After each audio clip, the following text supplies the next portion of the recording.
Bismillahirrahmanirrahim. Alhamdulillah Rabbil Alamin. Wabihi nasta'in ala umurid dunya wa din. Alhamdulillah. Alhamdulillah alladzi akramana bil Islam wal iman.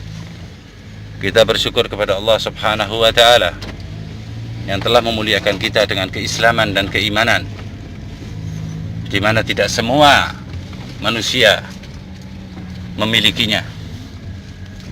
Wa hadani ni'mati azimatan. Dua nikmat ini nikmat yang besar, ya, di mata Allah Subhanahu wa ta'ala. Khairum minad dunya wa ma fiha. Dua nikmat ini, bahkan satu nikmat aja sudah lebih daripada dunia wa ma fiha. Alhamdulillah kita dikaruniai oleh Allah Subhanahu wa ta'ala dua nikmat azimah paten dari diri kita. Semoga Allah Subhanahu wa ta'ala menjaga keimanan kita dan keislaman kita. Wa kadzalik Allah memberi nikmat-nikmat lainnya, seperti nikmat Allah Subhanahu wa ta'ala memberi kesempatan kita untuk berzikir kepada Allah Subhanahu wa ta'ala. Ada nikmat dari Allah Subhanahu wa ta'ala yang tidak diberikan oleh Allah Subhanahu wa ta'ala sia-sia atau sembarang orang. Allah berfirman, "Dzalika fadlullahi yu'tihi man yasha." Ini adalah karunia Allah Subhanahu wa ta'ala yang Allah berikan kepada hambanya yang Allah Subhanahu wa ta'ala kehendaki. Jadi hanya untuk hamba-hamba Allah yang Allah pilih.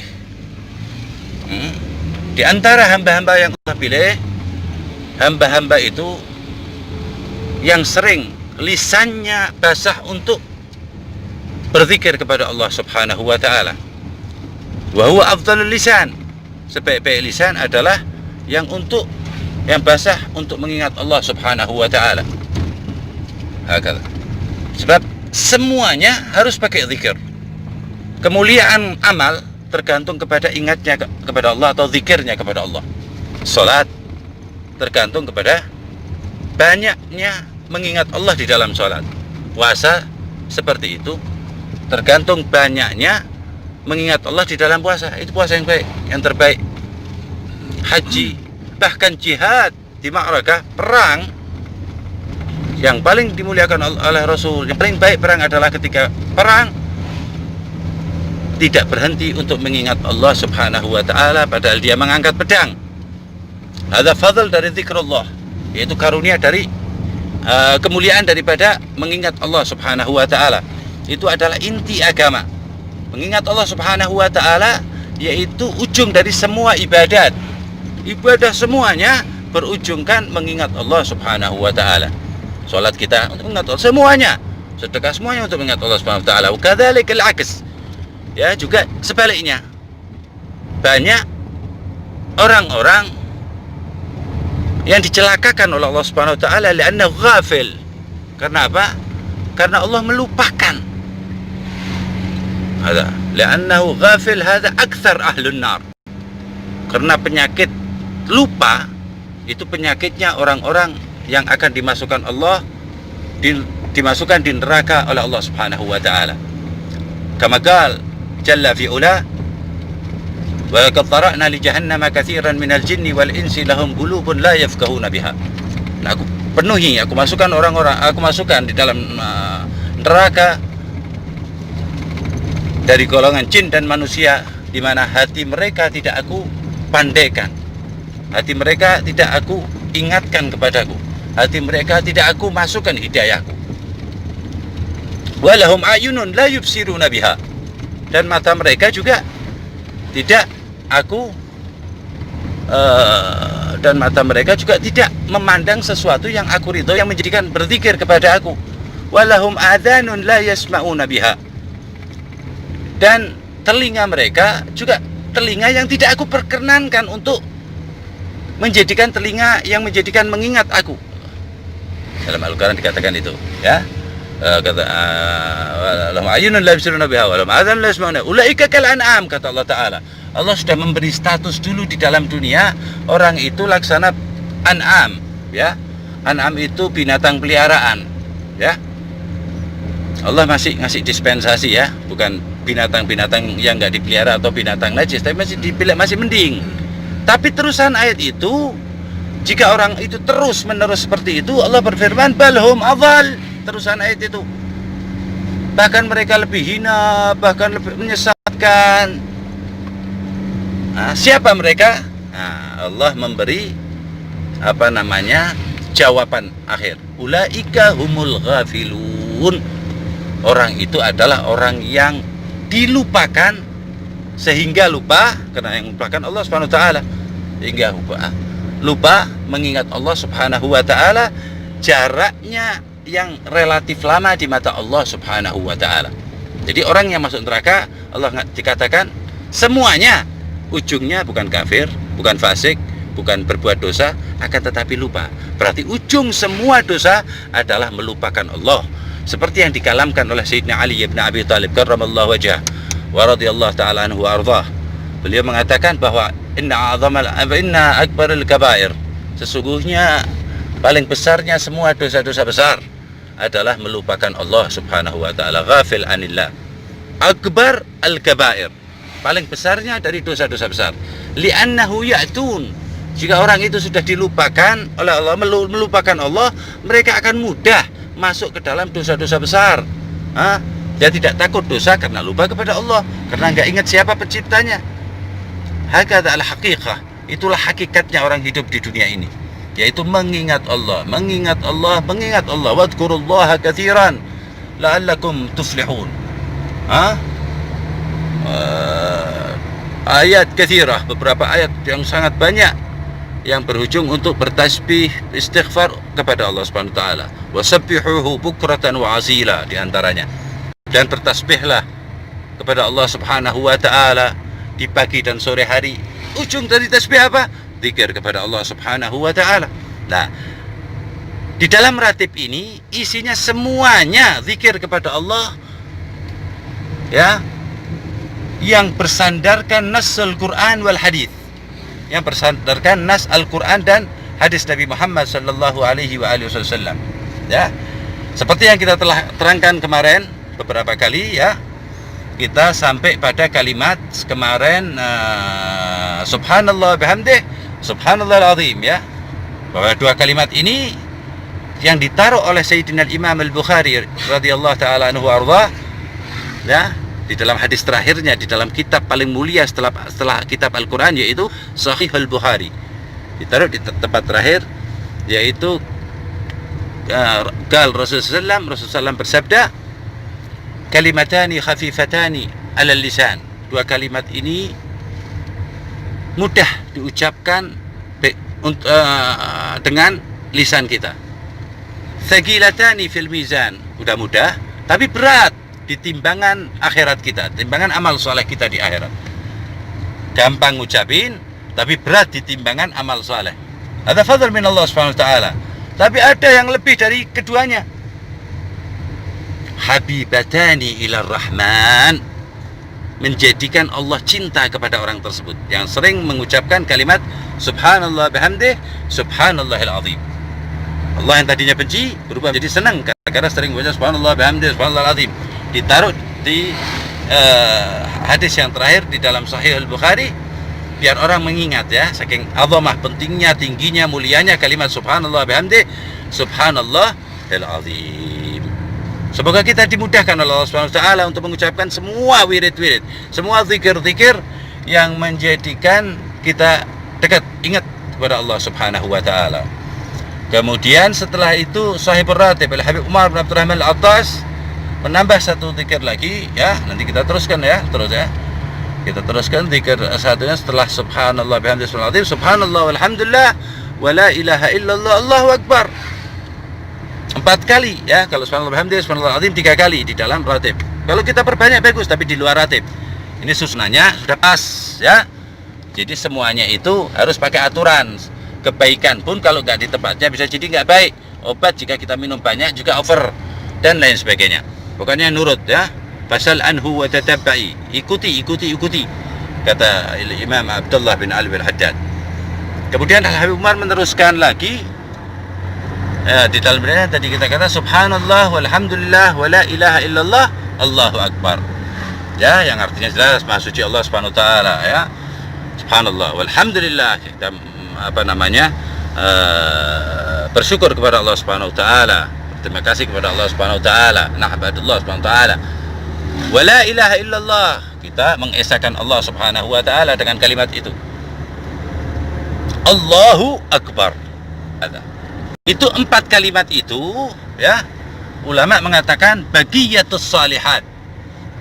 Ya, baqiyatus salihat itu semua yang kurang dari kebaikan bisa ditambal dengan kalimat itu.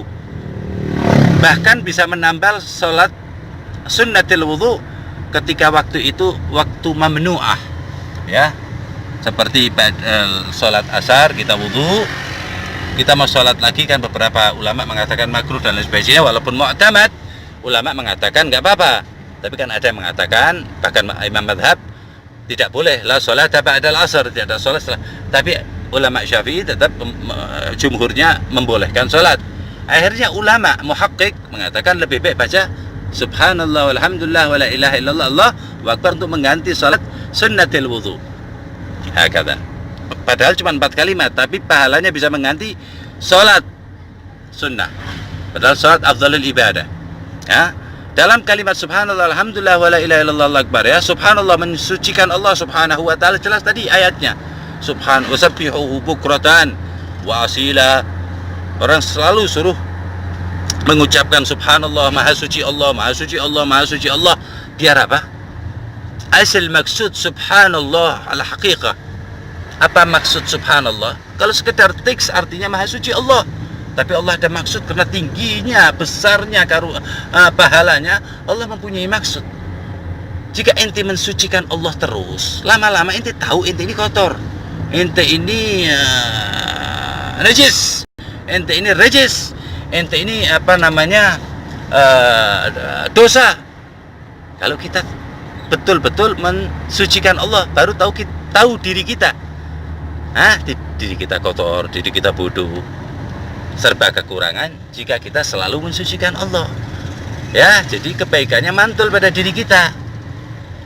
Jadi bukan Allah tersucikan karena subhanallah, karena kita baca subhanallah terus Allahnya tambah suci. La, subhanallah itu jadi mulia, zikir itu karena dinisbatkan kepada Allah Subhanahu wa taala.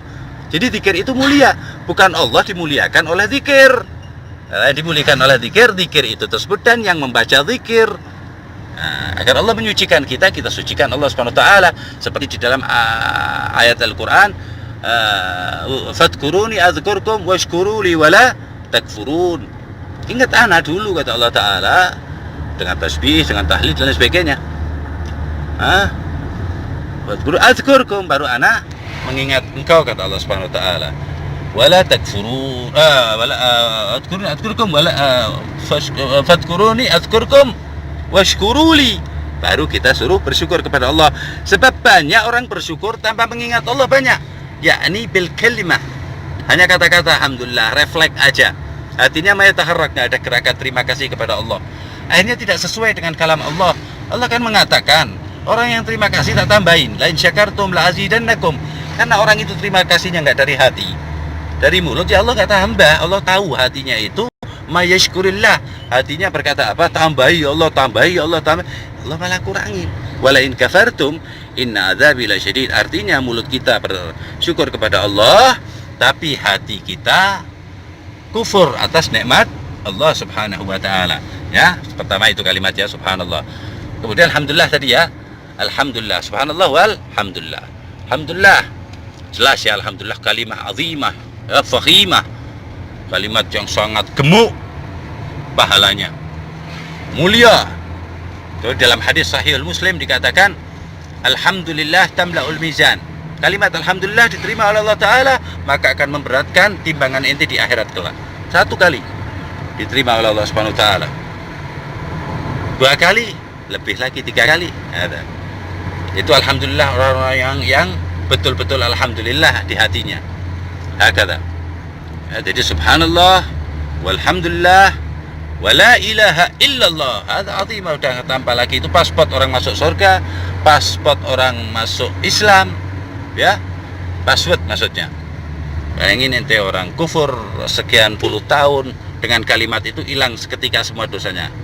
ya, yaitu la ilaha illallah. Hakata.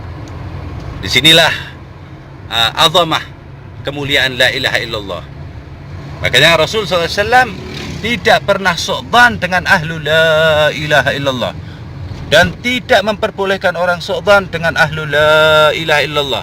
Wa in kana asiyan fasikan, walaupun orang tukang maksiat, berbuat jahat, fasik, tapi mempunyai la ilaha illallah dakhala jannah. Potensi dia tobat banyak, potensi masuk surganya jelas. Sebab semua yang masih ada imannya mesti bakal masuk surga.